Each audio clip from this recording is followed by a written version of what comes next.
Hi everyone, if you're new here, my name is Lauren. I am a fourth year classics major at the University of Guelph, and I am a Hellenic polytheist worshipping Hades for over 5 years.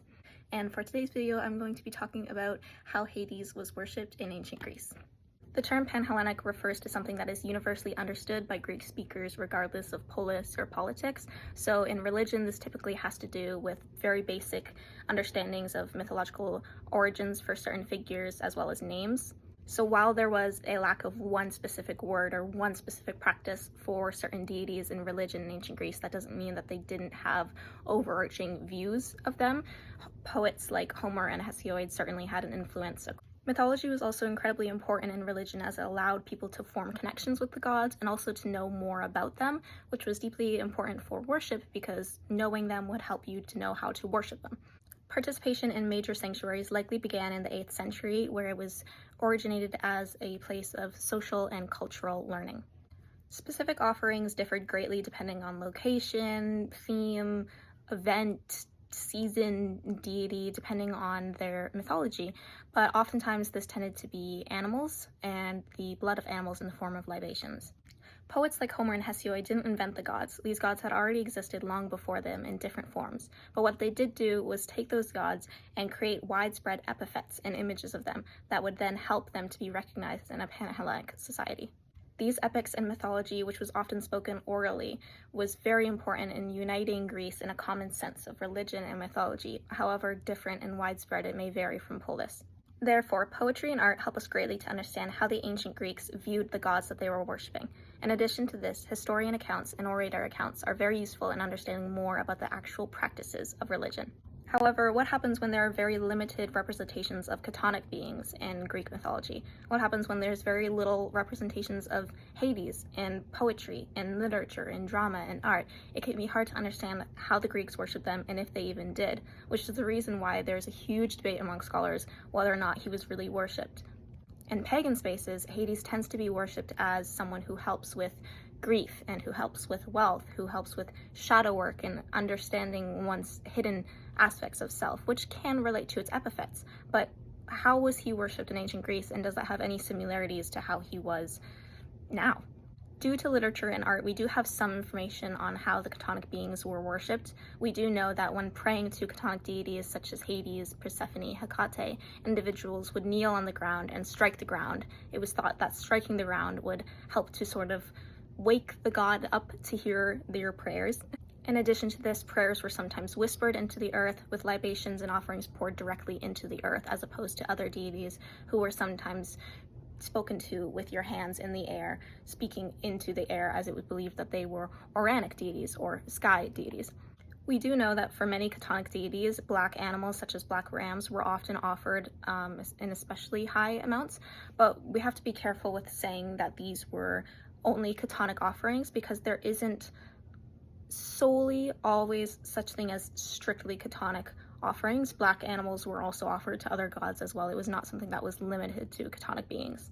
With this background information on Greek religion in mind, let's talk about who Hades was and how he was depicted in myth and in religion.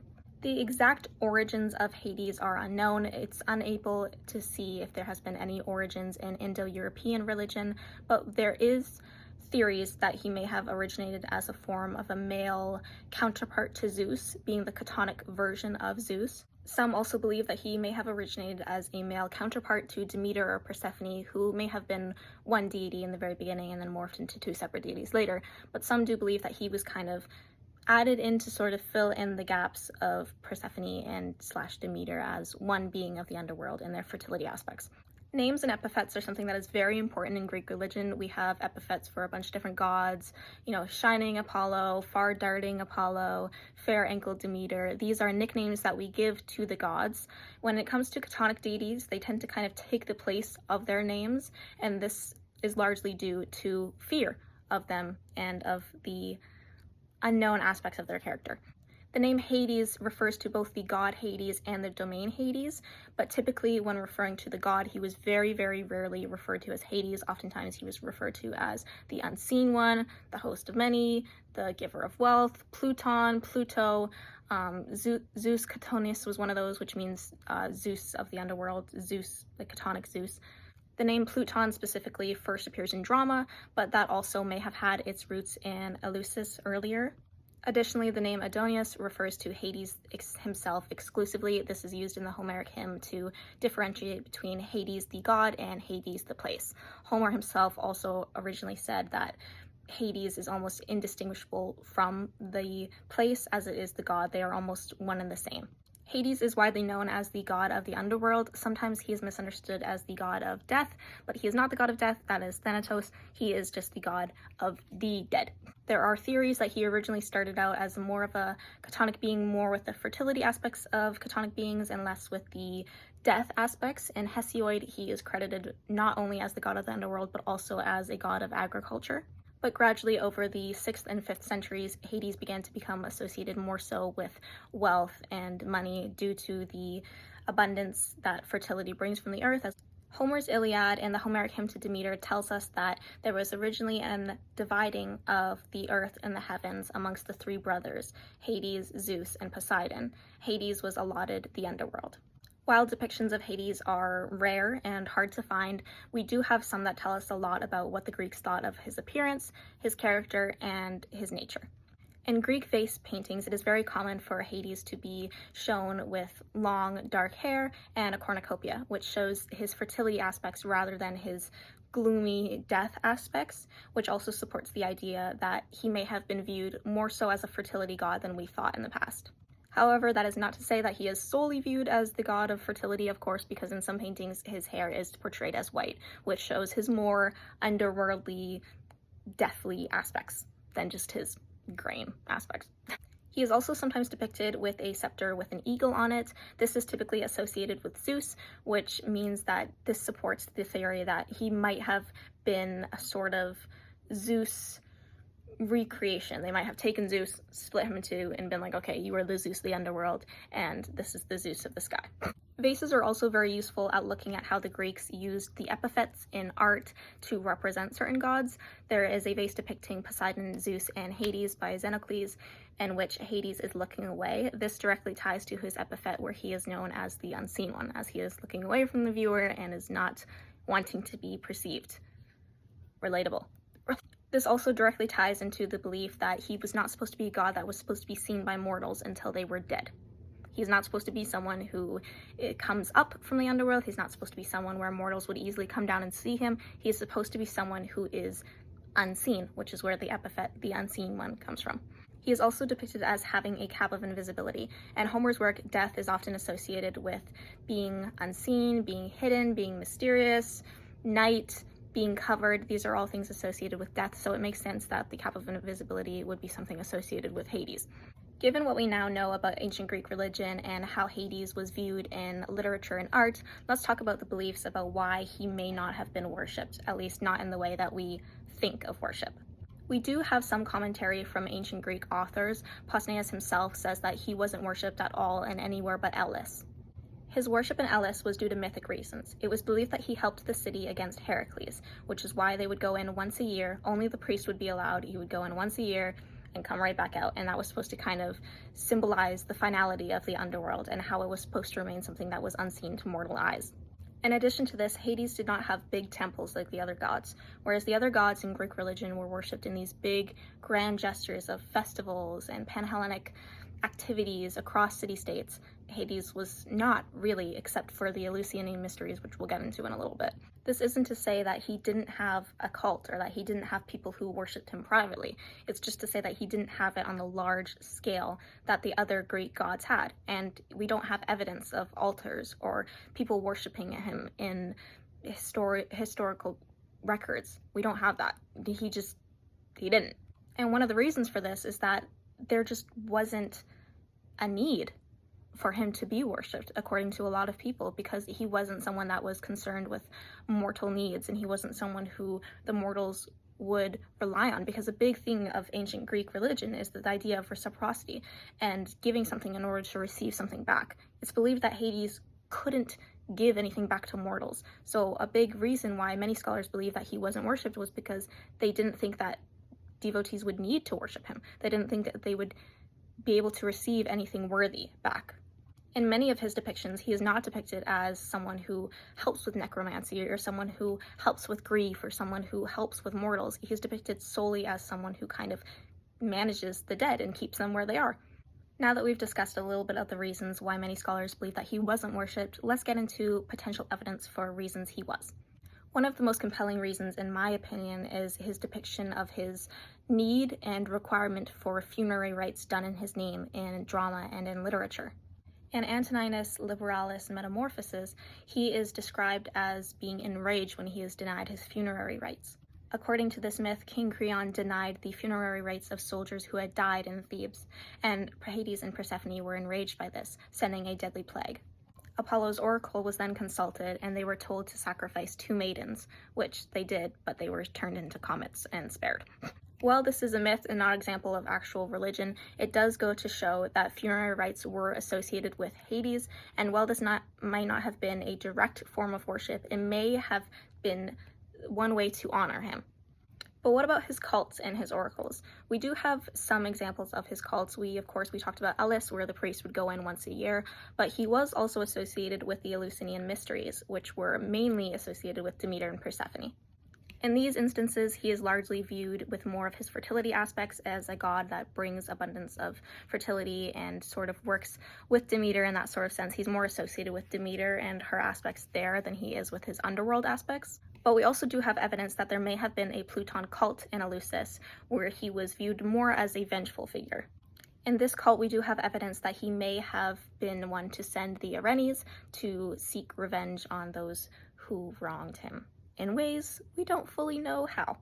That being said, we do have evidence of some Plutonian cults. We have evidence of his cults in terms of his underworld aspects, his revenge, his relations with other chthonic beings such as the Erinyes, and we also do have evidence of him in cults like the Eleusinian mysteries, where we see his aspects with more to do with fertility than we do with his underworld. So we do get to see the duality of him in cults. We do have evidence that it existed, just not as much as the other gods and not in the ways that we think. One of the most compelling evidence we have for sanctuaries dedicated to Hades is the Nekiomantion. These were considered entrances to the underworld. People could go here and talk to spirits of the dead or consult from oracles.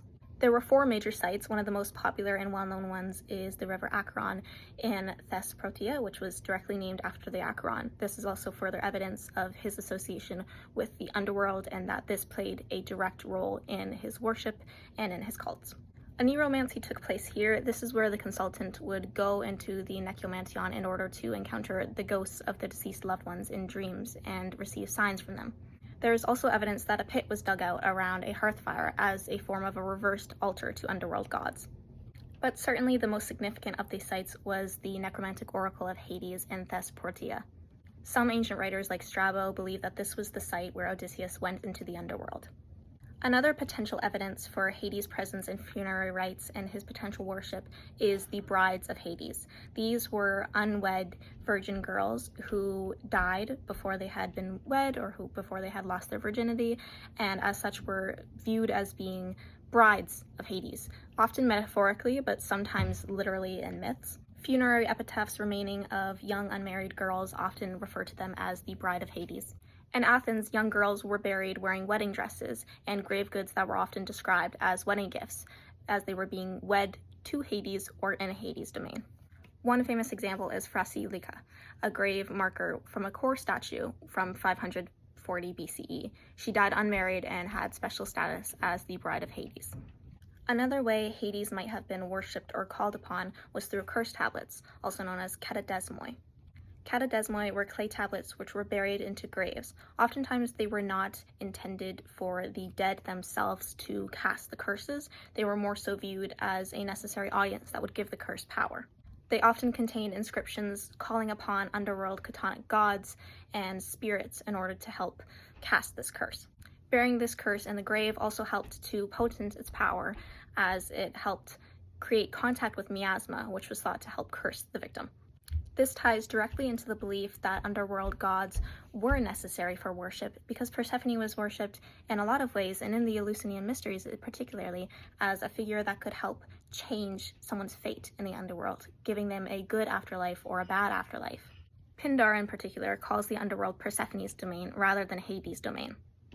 According to him, people would leave offerings in hopes of a good afterlife rather than a bad afterlife, which then challenges the idea that people didn't need to interact with chthonic deities, that they didn't need to pray for them for something in the afterlife.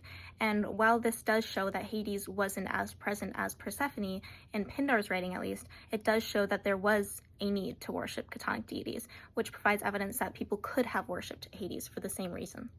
In addition to this, further evidence of Hades worship is present in other gods' temples and sanctuaries. In other temples and cults, we have evidence of his name, usually in the form of Pluton, being used. Often these mentions are indirect and sort of in passing, but it does show that he was involved in something. One of the most compelling evidence for worship of Hades, in my opinion, is the fact that themes of death and mourning in ancient Greece were often private after the initial prothesis and washing, carrying out of the body, and the initial grieving, especially by women. After the initial funerary rites, death and grief was something that was very private and personal to the ancient Greeks. Visiting graves was something that was very private and personal, especially amongst loved ones who had lost someone. After the initial funerary rites wore off, there was no big public displays of grief. This was something that was very personal.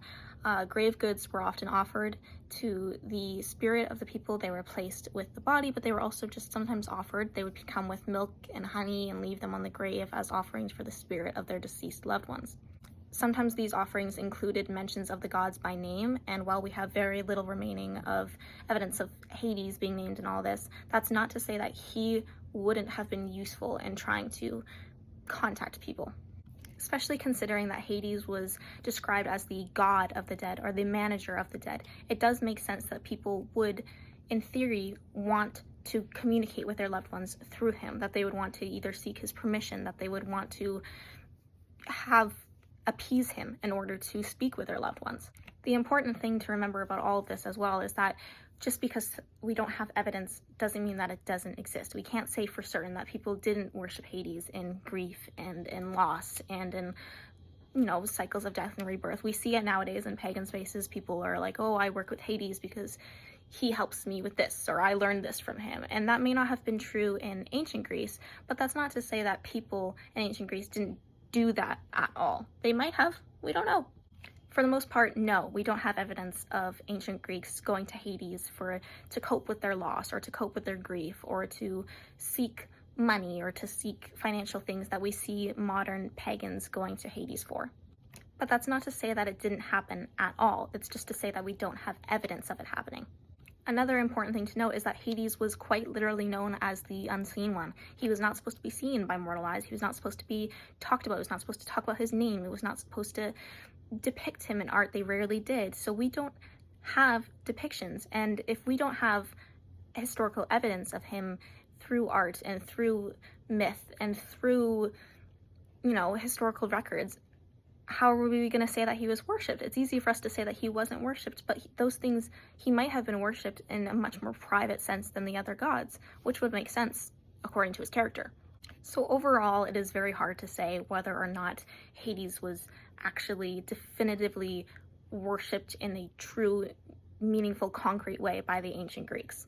We do know he had some very few rare cults. We do know he had few sanctuaries. We do know he had mentions in other sanctuaries. He had mentions with his fertility aspects, his agricultural aspects, him being the king of the dead. These things did come into play, but we don't see grand gestures like we do with the other gods.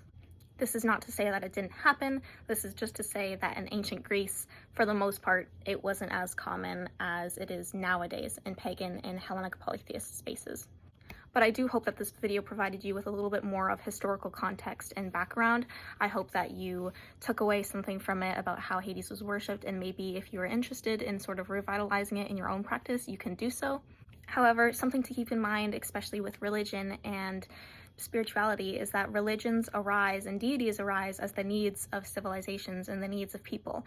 And maybe back then, this reflected the ancient Greeks' fear of death and the fear of the unknown and not wanting to get involved with it. But nowadays, people have maybe more questions and maybe they're questioning it a little bit more and they want some comfort. And I think that that is all right. I don't think that there needs to be this big conversation about whether or not he was really worshipped, or, oh, you are a Hellenic polytheist and you worship Hades, but they didn't worship Hades back then, blah, blah, blah. I don't think that we need to do that. I think that, you know, we can keep that sort of revivalist mindset. We can try to reconstruct as much as we can from ancient Greek myth and ancient Greek religion, and we can try to integrate that into our own practice, but I don't think that it needs to be, people need to be shamed for worshiping Hades because he wasn't worshipped. Because at the end of the day, we can't say with 100% certainty that he wasn't worshipped at all. You know, all that to say, I really just wanted to come and make this video and provide you with a little bit of information on the ways in which he was worshipped, the kind of debate of it, the ways that he was, the way that he wasn't, what scholars generally think, so that you can kind of form your own opinion. I don't think there's necessarily one right opinion. I think that this is really nuanced and something that is deeply, who knows? Anyways, that is all for this video today. I will put my sources in the description. I've used primary sources and secondary sources, and they will all be linked in the description. And then there is the link in my bio to more information if you are curious about ancient Greece and you're looking for some more accessible services just on the basic topics of ancient Greece, ancient Greek religion, history, literature, art, architecture, whatever floats your goats. I hope you liked this video, and I hope it gave you some useful information. Bye!